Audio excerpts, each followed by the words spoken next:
se mettre à l'écoute. Parce que, voilà, vous êtes comme moi, vous arrivez avec tout votre cœur, votre esprit, envahi de tas de choses, et on sait que ce n'est pas en une seconde, on ne passe pas, comme je dis aux ados, en mode écoute, en une seconde. Donc on va vraiment prendre un tout petit temps pour demander au Seigneur de nous ouvrir. Et Fata, ouvre-toi, ouvre ton esprit, ouvre ton cœur. Il y a des mots qui vont résonner, il y en a d'autres qui feront peut-être mal, il y en a d'autres qui vont interroger. La parole est vivante et elle crée en nous ce qu'elle doit créer. Donc il faut qu'on s'ouvre à cette présence-là. On se rappelle aussi, 2 ou 3 en mon nom, je suis là au milieu de vous, on fait confiance à cette parole, l'Esprit est là, et il nous ouvre, il est capable de nous faire entendre ce que nous avons à entendre aujourd'hui de la part du Seigneur. Moi, je vais lire les choses, on va lire l'évangile qu'on va entendre tout à l'heure proclamer, mais il nous dit quelque chose à chacun, il va nous interroger, et puis il y aura le partage entre vous. Oui, alors viens Seigneur. Que cet esprit que tu nous as donné, nous sommes le temple de cet esprit. Que cet esprit nous illumine. Nous avons besoin d'être éclairés. Nous sommes en chemin, comme cet homme qui accourt vers toi. Il veut te rencontrer, c'est ce que nous sommes venus faire en cet instant, te rencontrer. Alors, apaise-nous, nos cœurs, nos esprits, toute l'agitation qui est en nous. Viens faire résonner tes mots, ta parole. Nous te faisons confiance parce que tu veux toujours que nous renaissions, que nous reprenions la route.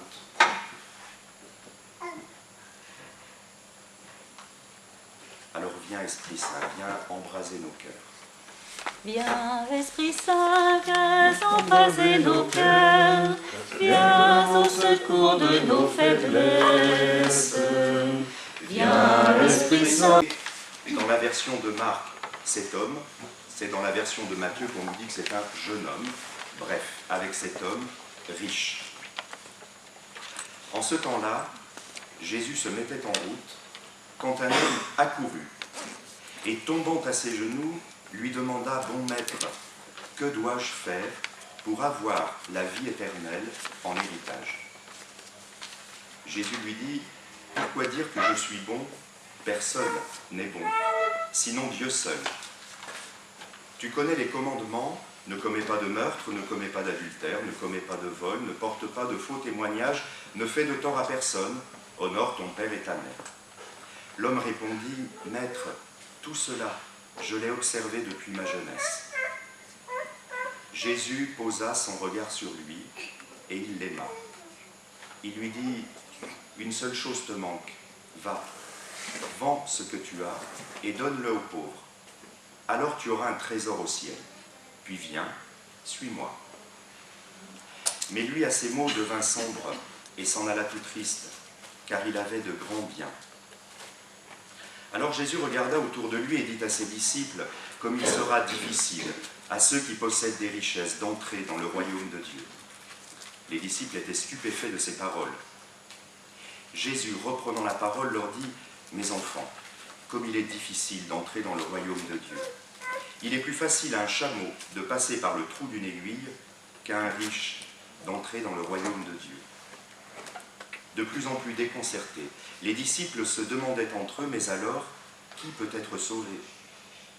Jésus les regarde et dit, « Pour les hommes, c'est impossible, mais pas pour Dieu, car tout est possible à Dieu. »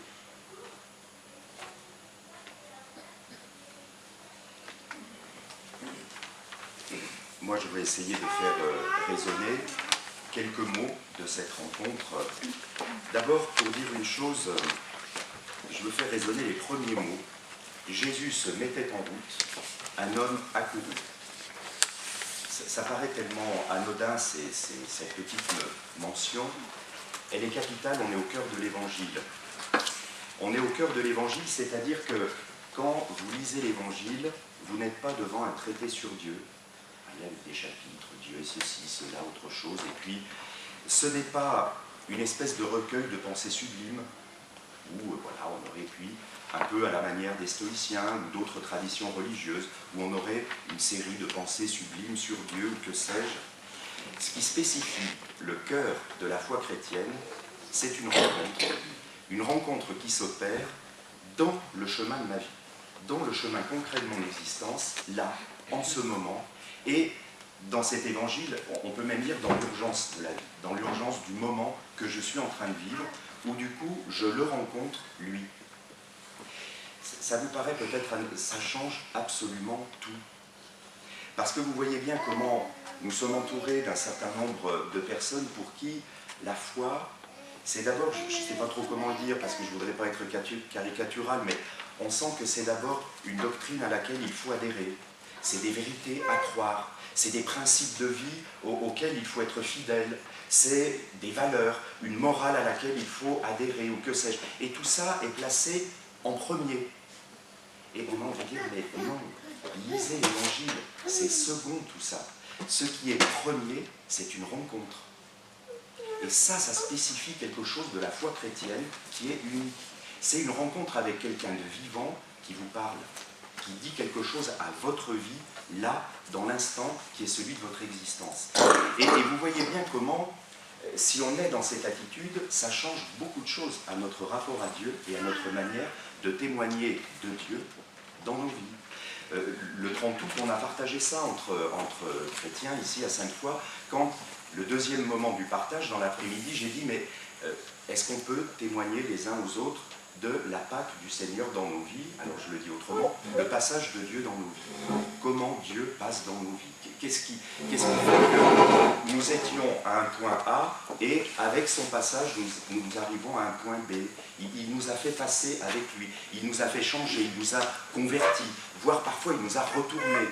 Qu'est-ce qui s'est passé et où on peut dire, là, oui, je sens quelque chose de ce qu'est ce Dieu qui, c'est toute la tradition biblique, hein, passe avec son peuple, passe avec chacun et m'amène à renaître, m'amène à revivre, m'amène à retrouver du sens dans ma vie, m'amène à avoir un horizon qui s'ouvre à nouveau et à renaître. Vous voyez, ça c'est un rapport vivant à la foi. Et du coup, vous voyez bien que tout ce qui concerne ensuite la doctrine, la morale, c'est second. Ça va être quelque chose qui va être la conséquence de cette rencontre. Mais ce n'est pas un préliminaire à la rencontre. Jésus rencontre plein de personnes qui sont complètement différentes dans leur histoire. Entre la femme adultère, la femme pécheresse, et cet homme qui, lui, moralement, est très bien, vous voyez bien que le contexte de chaque personne est complètement différent. Jésus rencontre les uns et les autres.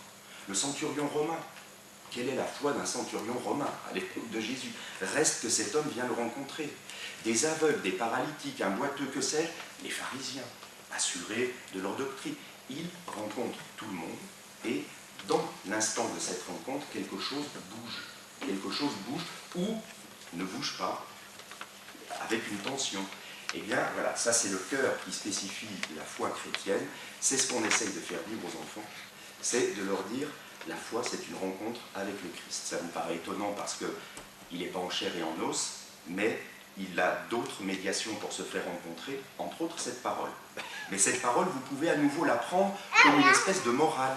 Vous voyez bien comment, j'ai rencontré déjà des chrétiens sur cette rencontre qui m'ont dit « Oh là là, oui, elle est intéressante, mais alors, il ne faudrait pas que ça nous culpabilise. » Et oui, bien sûr que ça va nous culpabiliser si nous entendons cette fameuse demande, invitation du Christ au jeune homme, « Va, vends tout ce que tu as, donne-le aux pauvres. » Si c'est une obligation, comme j'ai dit hier à la messe à Saint-Luc, j'ai dit on va tous quitter l'église, hein, parce que qui d'entre nous en sortant de cette église va vendre tous ses biens et les donner aux pauvres?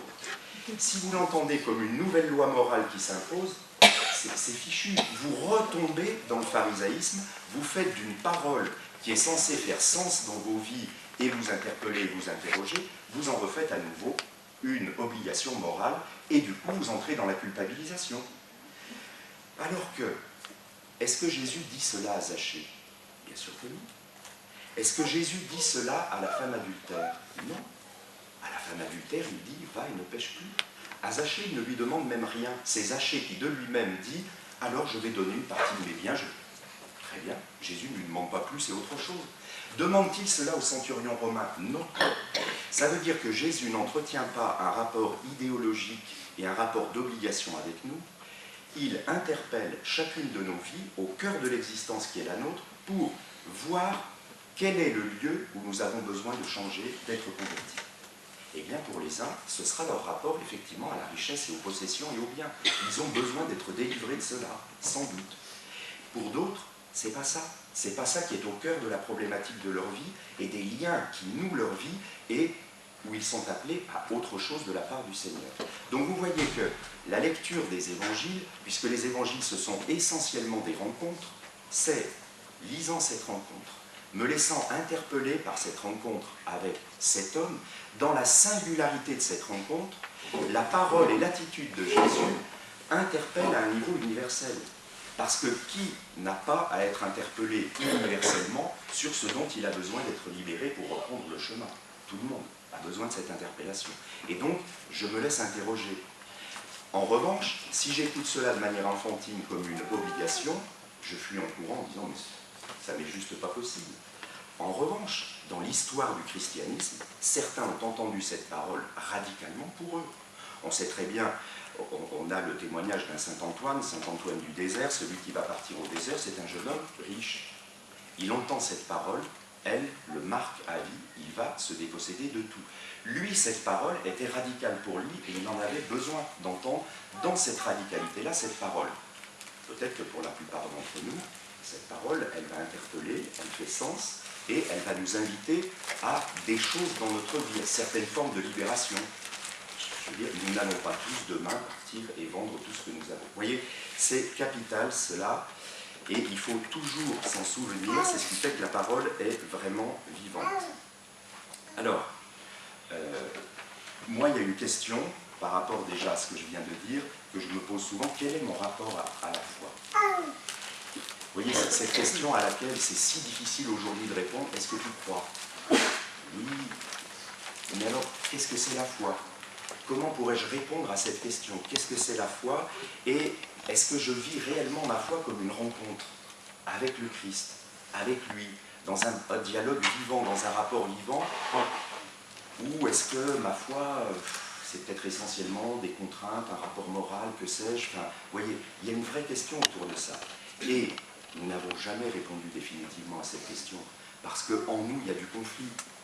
Bien sûr qu'un certain nombre de fois, c'est une rencontre vivante, concrète, puis d'autres fois, dans l'obligation et la morale. Bon, et que la foi, on ne sait pas bien la déterminer, mais reste que, j'ai quand même à m'interroger et de me dire, le cœur vivant, c'est une rencontre.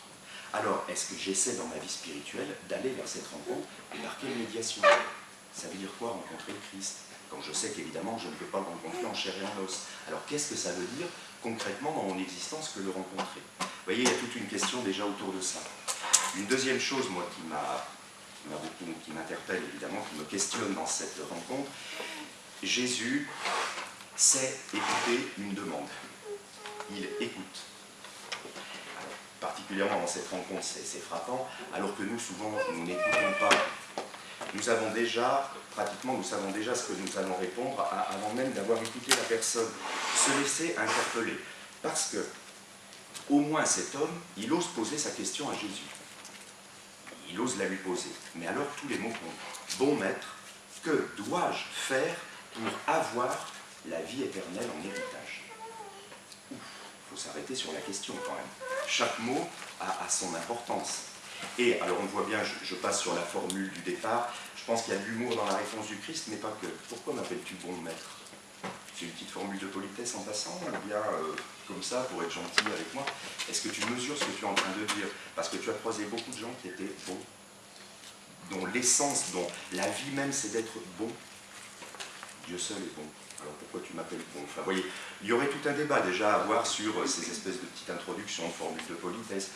Mesure les mots que tu emploies avec moi, tu me dis bon maître. Bon, bref. Passons là-dessus parce que c'est quand même peut-être après qu'arrive pour nous quelque chose. Cet homme, dans sa formulation, que dois-je, il est donc dans le devoir. Son premier mot exprime que son horizon mental, l'horizon qui fait sens pour lui dans sa vie, manifestement, c'est le devoir d'abord. Que dois-je faire? Donc si c'est le devoir, c'est le commandement. Le devoir, c'est ce qui s'impose de l'extérieur. Que dois-je faire? C'est-à-dire, c'est peut-être bien ce qui relève non pas d'une nécessité intérieure, mais d'une contrainte extérieure. Que dois-je? Bon. Et c'est avec quoi je dois me mettre en conformité. Bref, on est dans l'horizon de la morale. On est essentiellement dans l'horizon de la morale, se mettre en conformité avec une règle extérieure. Que dois-je? Faire, il est dans la logique du faire, et c'est absolument cohérent avec son premier mot, que dois-je. Si tu es dans un horizon mental qui est de l'ordre, qui relève d'abord de la morale, alors qu'est-ce que tu vas faire? C'est-à-dire, la morale, c'est l'évaluation de mon action, c'est le fameux discours des valeurs, vous savez, on a des valeurs. Très bien, voilà. Donc c'est l'évaluation de mon action, et l'action elle est centrale, c'est le faire qui donne du sens à ma vie. Ok, bon, entends bien, c'est donc ça qui donne du sens à ta vie, c'est le faire d'abord. Et donc que dois-je faire pour avoir? C'est-à-dire, comme tu es dans la logique du devoir et du faire, eh bien, assez naturellement, le troisième mot arrive, tu es dans la logique de l'avoir, c'est-à-dire, tu voudrais mesurer, tu voudrais quantifier, tu voudrais avoir une sorte de mesure de ton action, et du coup, maintenant, comme tu demandes la vie, et la vie éternelle en plus, mais la vie en plénitude, on pourrait dire, alors tu ne sors pas de cette logique du devoir en vue d'un avoir. Ok? Jésus a parfaitement entendu sa demande, puisque dans un premier temps, il répond en cohérence complète avec l'horizon mental. Ça pose plein de questions sur notre prière. Hein. Que demandons-nous au Seigneur? Comment le demandons-nous? Et est-ce que nous avons conscience de ce que nous demandons et comment nous le demandons? Et du coup, de l'horizon de sens qui est celui de notre vie. Donc, il est dans la morale, il est dans le faire et l'évaluation de son action. En vue de l'avoir, Jésus lui répond, tu as les commandements. Et il lui cite la quintessence des commandements, ne commets pas de vol, ne commets pas de meurtre, pas d'adultère, ne porte pas de faux témoignages, ne fais de tort à personne. Alors, il faut entendre ici comment Jésus, à mon avis pédagogiquement, fait exprès de lui répondre dans sa logique à lui. Parce que si cet homme est venu le trouver, c'est que cette logique ne fait plus sens, ne remplit plus son existence. Si c'était un homme heureux, il est dans la morale, il est dans le faire, il est dans l'agir, tout ça donne du sens à sa vie, il ne vient pas rencontrer quelqu'un pour lui demander quelque chose. C'est bon, ça fait sens, c'est bien. S'il vient rencontrer Jésus, c'est que quelque chose ne va plus. Ça ne remplit plus son existence, il ne trouve plus de sens dans ce qu'il est en train de vivre. Et désarroi de l'homme, mais ça, Seigneur, je le fais depuis ma jeunesse. Il faut entendre, hein. Parce que qui parmi nous pourrait dire que, quand on voit la suite des commandements qui lui sont quand même renvoyés, qui pourrait dire parmi nous, je le fais depuis ma jeunesse? Enfin, moi j'en sais rien, le fait de tort à personne, je ne suis pas sûr que je pourrais dire si facilement que ça au Seigneur, mais ça je le fais depuis ma jeunesse. Ça se discute. Voilà. Ne commets pas d'adultère, ne commets pas de bon. Le meurtre, j'en ai jamais commis, on sait bien aussi qu'on peut tuer autrement. Enfin bah, bref, il y aurait plein de questions à se poser déjà sur ce faire moral et de dire, donc cet homme, il est bien. Vous voyez, c'est vraiment un homme qui est bien moralement. Et pourtant, ça ne remplit pas sa vie. Cet horizon de sens ne fait plus sens dans sa vie. Alors, on voit bien comment le faire, la morale, c'est rassurant, parce que justement, c'est quantifiable quelque part. C'est la religion qui peut être rassurante. Je l'ai fait, je l'ai bien fait. C'est bien, tu es quitte devant ton Dieu. Ah, et c'est que ça, alors la religion, c'est être quitte devant son Dieu, c'est bon. Et on voit bien, évidemment, que l'enjeu, et ça c'est une question que je me pose, comment passer d'une religion de la prescription, de la morale, comme ce qui est premier, à une relation, ce que va maintenant lui proposer le Christ. Passer à une relation, donc, vous voyez bien que l'horizon de sens bascule complètement. Cet homme qui était dans le devoir, le faire et l'avoir, il va lui dire, entre maintenant dans une relation, c'est-à-dire, fais confiance, fais confiance, dépossède-toi, mais une relation pour faire quoi? Tu verras. Mais une relation pour aller où? Tu verras. C'est la relation, c'est vivant, et je ne peux pas te dire ce que tu es en train peut-être d'avoir dans ta tête. Entre dans une relation, et on voit bien comment la relation, elle nous dépouille de ces sécurités que donne l'agir, le faire, la morale, ça nous dépouille de ça, parce qu'on se dit, effectivement, pour aller où? Pour faire quoi? Entre dans un chemin, désormais, en route avec quelqu'un.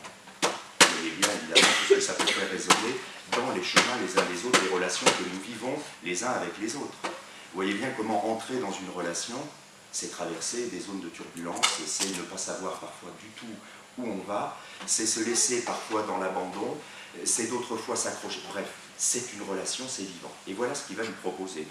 Donc moi je me dis, autre question, parce qu'elle est contemporaine à cette question. Je vous assure que comme prêtre, le nombre de personnes que je croise, qui sont quand même dans une religion de la morale et du faire, et qui passent une vie entière à se débattre avec ça, parce qu'ils sont comme cet homme. Ils sentent bien que ça ne donne pas véritablement une sorte de plénitude de sens, mais quand même, ils sont accrochés à ça. Et donc je trouve que cette rencontre, mais elle est tellement contemporaine, elle est de toujours à toujours. Et parce que ça peut être premier en nous, puis on nous a mis ça dans l'éducation qu'on a reçue, dans des tas de choses. Et se défaire de cela, en tout cas, aller vers un autre horizon et dire, et si j'arrêtais de m'accrocher à ça, et si j'allais vers autre chose? Eh bien, je vous garantis le nombre de personnes qui n'arrivent pas à faire ce saut dans la confiance et aller vers la rencontre. Oh, mais non, mais je... Donc, la confiance est grandement blessée dans beaucoup de personnes, très très blessées. Entrer dans la confiance avec quelqu'un, c'est tout autre chose. Et puis, dans ce passage, je termine par ça, le regard de Jésus, ce regard d'amour, sentir la rencontre. Vous savez, ce moment où l'évangile bascule ici, Jésus posa son regard sur lui, il l'aima. On sent que tout peut basculer dans ce regard, cet instant où, ça y est, maintenant, il est venu trouver un maître pour qu'il lui fasse la leçon, il l'a faite, mais ça ne correspond pas à son désir. Alors maintenant, Jésus lui propose autre chose. Et évidemment, il le regarda, il l'aima. On voit bien que dans l'évangile, c'est Dieu, l'amour est premier. C'est Saint Jean, l'amour de Dieu est premier. Pourquoi tu m'aimes, il n'y a pas de pourquoi, il n'y a plus de pourquoi quand on est dans cet amour-là. Je dis souvent ça au moment de la préparation d'un baptême. Les parents, quand vous attendez un enfant, on vous demanderait, mais pourquoi vous allez aimer cet enfant? C'est impossible. L'amour est là, je l'attends et je l'aime. Alors que je ne sais pas encore si ce gamin, finalement, il sera moralement bien, il sera, je sais pas, non, il aura peut-être des grosses difficultés, mais je l'aime, c'est premier. Et du coup, rentrer dans ce regard-là du Christ sur nous et dire, il ne t'aime pas parce que tu es une brave fille, parce que tu es un garçon très très bien et très correct, c'est premier, parce que tu l'intègres au fond de toi. C'est premier, tu ne le mérites pas. Et tu ne t'agites pas et tu ne te bats pas à longueur de journée pour mériter cet amour, il t'est donné. Et maintenant, comment tu vas entrer dans la logique d'un amour qui t'est donné? Et ça demande de se défaire de beaucoup de choses, parce qu'on nous a tellement appris qu'il fallait mériter un amour, il fallait quand même s'agiter devant l'autre pour le mériter. Et là, de dire, il pose son regard sur toi, il t'aime. Voilà. Et à partir de là, alors oui, il va y avoir en quelque sorte des conséquences. Et à cet homme-là, que Jésus invite à quitter son univers, il va dire, viens, suis-moi. On voit bien, il le fait rentrer désormais dans la relation, il le fait rentrer dans un chemin, il le réintroduit dans la vie. Alors que vous voyez bien que sans doute que la problématique de cet homme-là, il n'est plus dans la vie, il est dans un fer qui est en réalité, je ne sais pas comment dire, enquisté, enfermé dans une logique du devoir moral. Et lui, le Christ, lui, l'invite à reprendre chemin, à reprendre route, et à se défaire de ça. Alors, c'est la question, regardez-nous, est-ce que nous l'accueillons dans notre vie, ou est-ce que c'est un truc complètement abstrait, parce que j'arrive même pas à pouvoir me représenter, vivre dans mon cœur que je suis aimé, je n'y arrive même plus. Peut-être été tellement blessé que c'est des mots. Eh bien non, pour un croyant, ce n'est pas des mots, c'est une réalité, ce regard sur toi. Voilà, tu es aimé, est-ce que tu vas faire confiance? Et puis entrer dans une nouvelle logique, et là on voit bien l'affrontement en nous, il est de toujours à toujours cet affrontement entre richesse matérielle, c'est-à-dire en fait tout ce qui relève de la possession et du quantifiable, ça me rassure. J'ai une maison, j'ai des choses, je suis rassuré. Ou richesse relationnelle. Vous voyez bien que ce n'est pas si simple de dire dans une vie, si je vous posais la question, qu'est-ce qui est vraiment le trésor de ta vie? C'est des choses à travers lesquelles tu t'es rassuré parce que ça, tu penses le posséder? Ou est-ce que le trésor de ta vie, c'est bien la relation? Et ça, tu ne le posséderas jamais. C'est mouvant, mais c'est le trésor véritable. Vous comprenez bien que chacun d'entre nous a un conflit en lui-même, une tension entre ces deux aspects, Et je pense que c'est une partie de la réponse possible à la finale de ce discours. Comme il sera difficile aux riches, c'est-à-dire à ceux qui s'accrochent à l'avoir et à la possession, comme il leur sera difficile d'entrer dans le royaume, c'est-à-dire d'entrer dans la vie et dans la relation, et de se dépouiller. Alors vous voyez bien qu'évidemment les disciples sont stupéfaits, parce que entrer dans cette logique-là, c'est de toujours à toujours, c'est le chemin d'une vie. Alors on entend quand même la finale du Christ, oh, pour l'homme, c'est difficilement possible. À Dieu, rien n'est impossible. Bon. On a aussi cette parole d'espérance en finale. Voilà, mais je pose cette question, du coup, effectivement, est-ce qu'en nous, cet affrontement, on le sent bien, entre l'avoir, se rassurer dans les possessions, et puis, non, c'est quand même la relation qui est au cœur de ma vie. Je sens bien que ce qui est en capacité de me faire naître et renaître, c'est la relation, c'est d'être avec d'autres, et c'est dans cette relation de vivre. Voilà. Je vous laisse, les questions sont indiquées pour ce moment de partage. Et puis on se retrouve dans la proclamation, on va répondre assemblée de cet évangile.